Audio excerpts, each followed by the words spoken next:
Apaan tuh? Apaan tuh? Apaan tuh? Apaan tuh? Apaan tuh? Apaan tuh? Apaan tuh? Apaan tuh?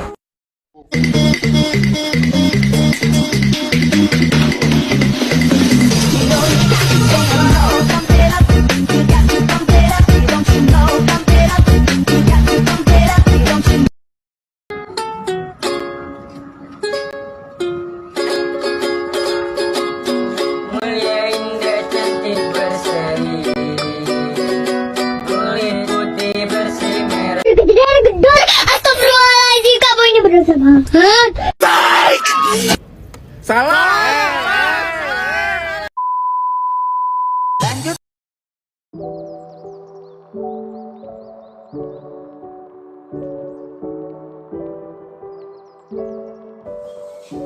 Sentralisasi adalah pemerintah membuat kebijakan, sedangkan daerah hanya menjalankan.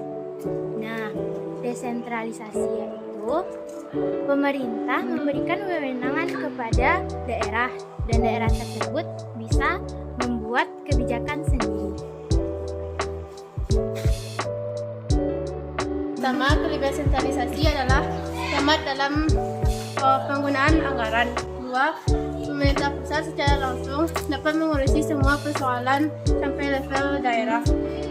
Ketiga, peraturan di seluruh wilayah negara ini adalah sama. Empat, keseragaman dalam penyelenggaraan manajemen pemerintahan sama semua. Selanjutnya kelemahannya. Kelemahannya pertama adalah lamanya pengambilan keputusan oleh pemerintah pusat. Kedua, berpotensi melahirkan pemerintahan yang otoriter. Tiga, potensi daerah melakukan inovasi itu terbatas. Empat, kekayaan daerah berpotensi tidak dinikmati oleh daerah yang bersangkutan. Lanjut ke kelebihan dari desentralisasi. Kelebihannya yaitu potensi dari sumber daya daerah tersebut dapat berkembang secara maksimal. Yang kedua, partisipasi masyarakat tersebut kepada daerahnya lebih meningkat.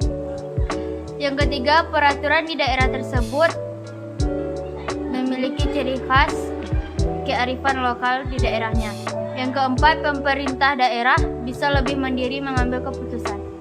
Lanjut ke kelemahan dari desentralisasi, yaitu pembangunan daerah berpotensi tidak merata. Daerah yang memiliki PAD tinggi akan lebih cepat pembangunannya. Yang kedua, membutuhkan biaya besar untuk pemilihan kepala desa. Yang ketiga, berpotensi memunculkan sifat kekadaerahan. Kita lanjut ke contoh sentralisasi.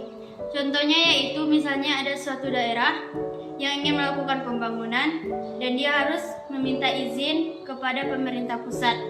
Dan setelah pemerintah pusat itu merapatkan dan mendiskusikan dengan menteri-menteri lainnya, baru diberikan surat izin kepada daerah tersebut untuk melakukan pembangunan. Nah, untuk contoh kedua ada contoh desentralisasi.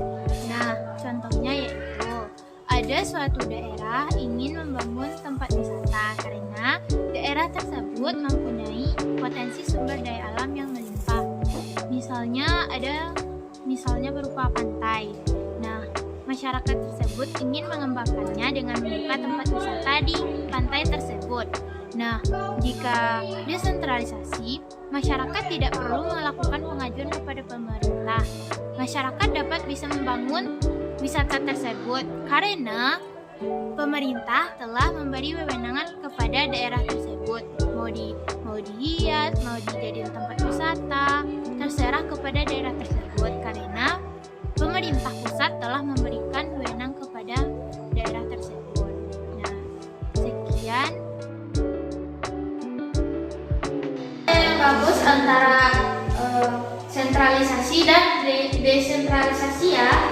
Menurut aku sih desentralisasi ya, karena desentralisasi itu bisa lebih mengembangkan rakyatnya untuk berpotensi di daerah tersebut. Jadi kita lebih seperti Indonesia yang sekarang ini memiliki desentralisasi. Oh, jadi begitu.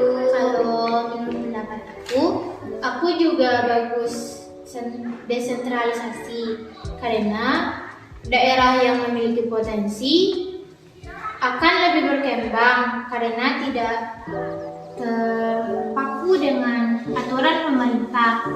Namun jika desentralisasi, daerah tersebut memiliki potensi.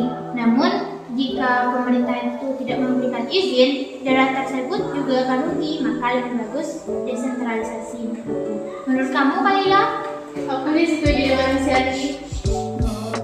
Ya, berarti kita sepakat memilih desentralisasi. Tiara, apakah kamu sudah mengerti dengan desentralisasi dan desentralisasi? Ya, aku sudah mengerti. Bagaimana dengan teman-teman semua? Apakah sudah mengerti dengan pembahasan dari kelompok kami, yaitu kelompok Pancasila? Kalau sudah, terima kasih dan sekian. Bye! See you next video!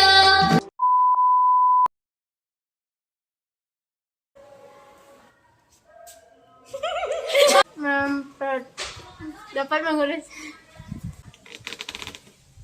Untuk proses pemilihan kepala desa. Tempat wisata di daerah tersebut.